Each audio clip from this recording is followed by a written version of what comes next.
I'm glad to talk about something that is an interesting topic, especially holidays is coming. Christmas and New Year's coming, so our dietary pattern and habits would be somewhat deranged, and our physical activity would also be disturbed. So my topic would be weight science, a lifestyle medicine approach. So the outline for my topic will be identifying obesity as a disease, and then the implications, the causes, and the indicators of it. And then we'll go into the lifestyle interventions, such as the nutrition, physical activity, and even the behavior therapy. And lastly, we'll be touching on some medications that may promote weight gain and show you some study of obesity medications that would be very effective in weight management. So obesity came from a Latin word, obesitas, meaning fatness. And it is considered now as a disease by the World Obesity Federation. It is a chronic, progressive, relapsing disease characterized as excessive accumulation of adipose tissue that is sufficient magnitude to impair health. So, give you some statistics. So, in 1980s, it was less than 10% of the population are considered overweight and obese. So you would see here, in 2000 to 2015, it doubled. It's more than 1.9 billion people are overweight, and almost 600 million are considered obese. So it's such an alarming case now. Now, in Southeast Asia, the leading is Malaysia, which is 44.2% are overweight, followed by Thailand, Singapore, and the Philippines. So that's good that we're somewhat in the fourth place, not in the leading one, okay? So why is it important to tackle obesity? Well, there are more than 30 diseases and conditions are associated with obesity. One is pulmonary disease, abnormal function, obstructive sleep apnea. It all could be happening in some of the patients when you're having severe obesity. Fatty liver, gallbladder diseases, even infertility. Osteoarthritis. The risk of osteoarthritis in obese women is 4 times and 4.5 times for men. Skin could be acne, gout, and something that is an independent risk factor of obesity is stroke. Then you have diabetes, dyslipidemia, and some form of cancers. Now in the workplace, obesity accounts for 6.5% to 12.6% of the total cost of absenteeism. And employees are more likely to be unemployed, earn less, there are risk for presenteeism, and they claim more of the disability payments. Now going to the economy side, Asian Development Bank made a study that it costs 0.78% of the GDP, or roughly $166 billion annually. And it's not only in terms of the economics, but also in terms of the individual, societal, longevity, and psychological well-being. So let's go to the causes of it. 70% is genes, could reach up to 70%, and 30% is environment. But because of the nutrition transition and rapid urbanization, there's a slight change of the animation. The genes could go as 40%, and the environment would go as high as 60%. So in the genes, there's this genomic wide association study that informed that if you have a copy of this, you're 1.6 times more likely to have obesity with a mean excess body weight of 3 to 4 kilograms. But if you have 2 copies of it, you have 2 times more likely to be obese. Now, going to the environment, you all know that there are numerous factors affecting it. Number 1 is altered food supply.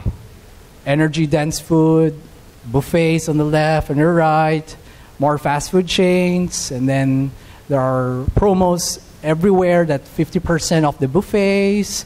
So there are some things that entice us to eat more. And you have stress. Stress is associated with obesity and it has a direct impact on the relevant areas of the brain. Cultural influences.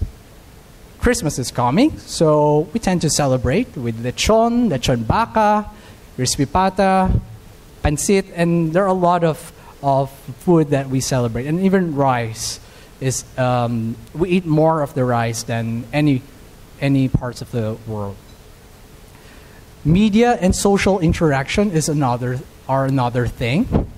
Sedentary lifestyle. This is a very essential component, especially for childhood obesity. And one thing that I would like to point out is medication. Medication is something that we doctors rarely touch on, and it counts up to 10% of that. So here, to give you some indicators,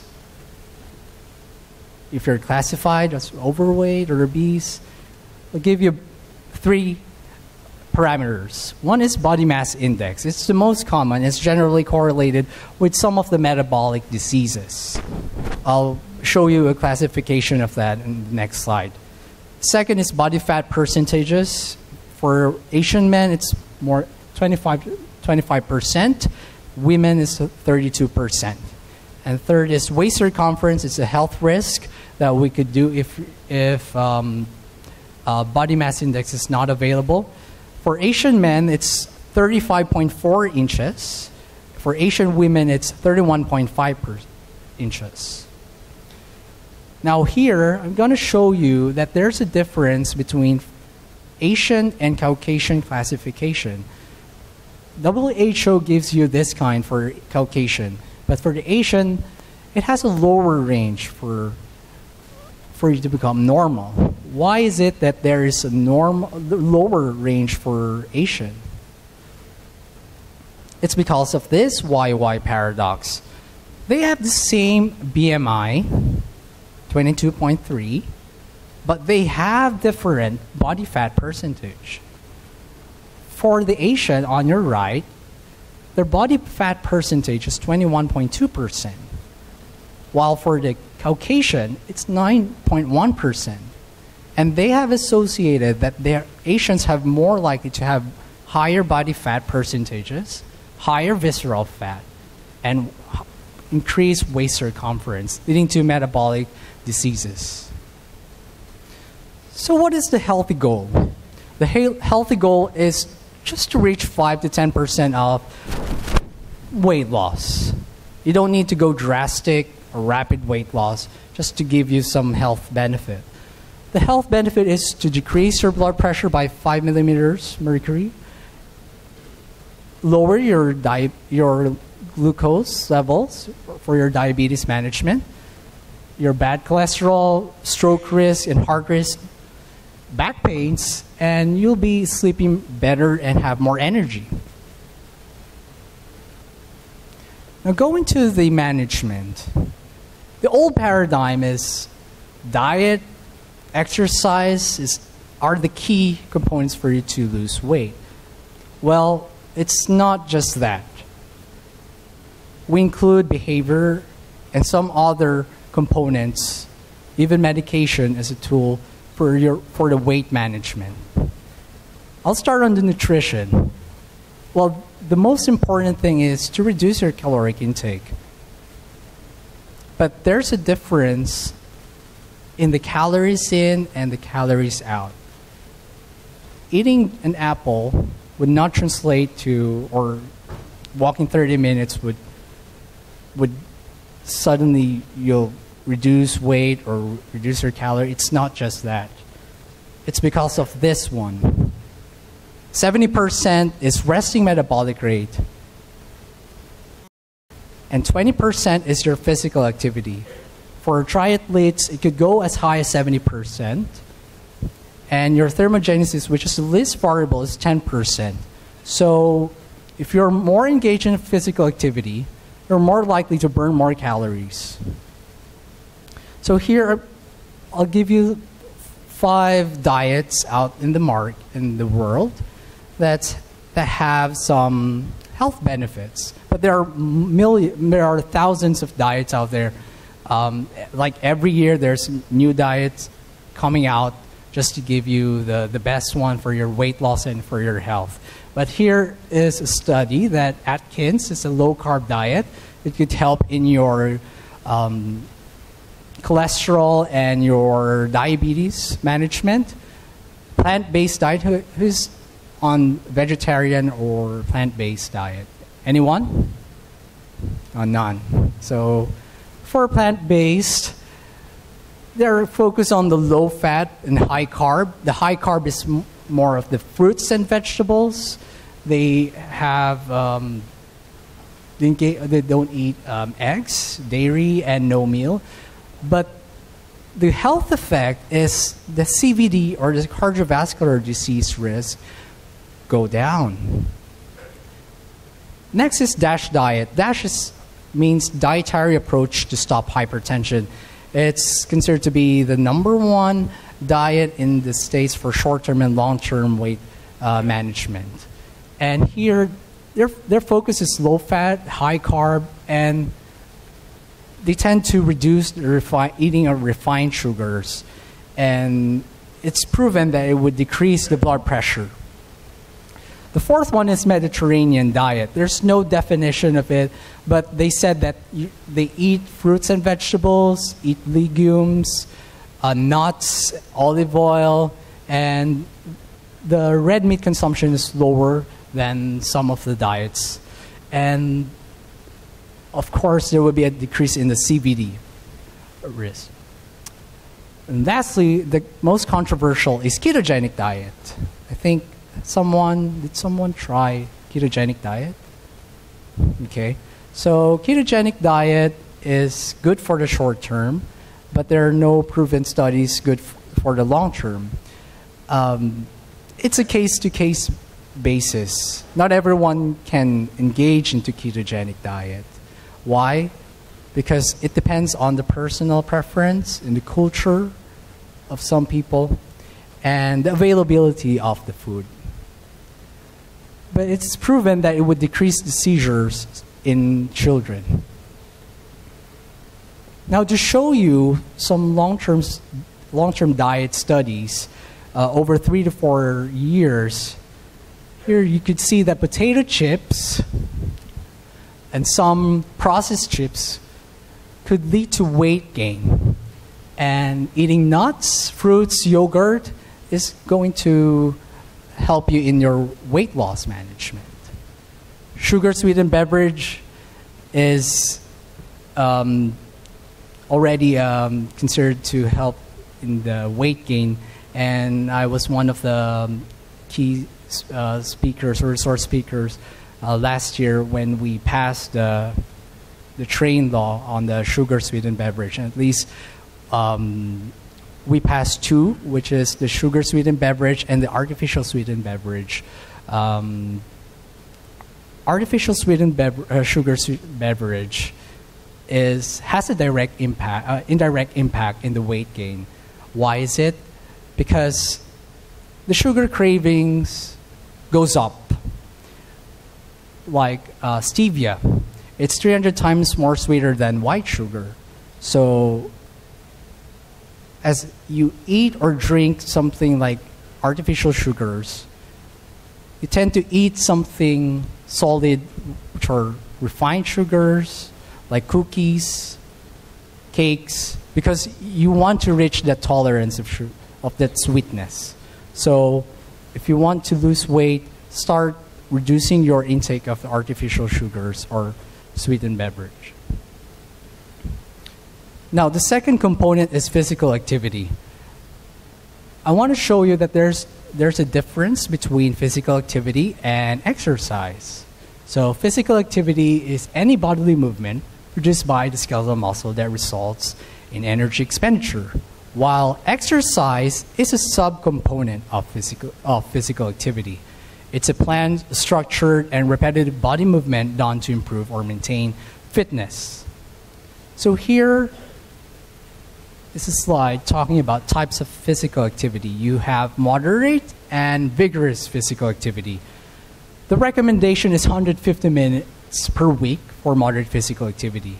So the examples are walking briskly, doing household chores, tennis, bowling, bicycle, golf, and so on. If you don't want to engage in this kind of sports, just remember that you're able to talk but unable to sing the words to a song. But for vigorous activity, the recommendation is 75 minutes per week. You race, walking, you jog, running, do some aerobic dancing, even Zumba, circuits, tennis, singles, jumping rope, and so on. Now, third is behavioral change. Why is it that behavioral change is important? Well, there are studies out there that behavior change could actually help in the weight management, not only diet and exercise. So here are some examples that you could do to help you in your weight management. First is to minimize temptations by not keeping goodies at home. If you put your potato chips or something like your favorite chocolates on the table, suddenly you want to eat it, right? But if you put it in your cabinet, you won't be remembering that you have that kind of food, and you eventually would eat less of those high-density foods. Second is to reduce the eating rate by taking smaller bites. Why? It takes 10 to 15 minutes for the brain to perceive that you're already full. Third are the reduce the distractions while eating, avoid skipping breakfast, reduce the portion sizes, and beware of desserts, of course. And one thing I would like to talk is sleep. Sleep is very important for weight management. If you sleep less than 6 hours or more than 9 hours, you're at risk for obesity. Even eating high-carb diet for dinner won't be helping you in your sleep. It would be actually affect you. Drinking alcohol would also disrupt your quality of sleep. Alcohol would just initiate sleep, but not helping you achieving a very good sleep. Now, I want to show you a study from the States. They call it the National Weight Control Registry. About 10,000 participants able to keep their weight like 30 pounds. Here, they would see that they eat breakfast every day. They weigh themselves once a week, watch less than 10 hours of TV per week. They exercise about an hour a week and increase their physical activity by walking. So here are some examples that you could do for your corporate wellness program. Now, for the medications, there are more than 30 weight-gaining promoting medications out there. Maybe you're taking some of these medications. And there are 6 FDA approved for the treatment of obesity. So here are some of the list of the medications that cause weight gain, like steroids, antihistamines, heart medications like beta blockers, diabetes medications, especially insulin, antipsychotics, antidepressants, and antiepileptics. So for this, there are some medications that we could shift that could lower the chances of gaining weight, or we could add a medication that would control or help in the weight management. Here's another slide showing how obesity medications can help in the weight loss process. There are 6 medications out there, And there are 3 available here in the Philippines. One is the phentermine and topiramate, orlistat, which is an over-the-counter medication, and phentermine. So you could actually achieve a 9% weight loss over a year. Now, this is the last slide of my presentation. Do you know this show, or have you watched this show? So Biggest Loser is very popular in the States, and I think 5 years ago here in the Philippines, hosted by ABS-CBN. And you could see here that after 30 weeks, they lost weight. But when they had this study, after 6 years, they gained back their weight. So what's the takeaway message here? Rapid weight loss may be a good thing in the short term, but you have to focus on your personal preference, your diet, the culture of self, and also look on your healthy goals. What is your goal? Is it for going back to shape, or just you want to become healthy or live longer?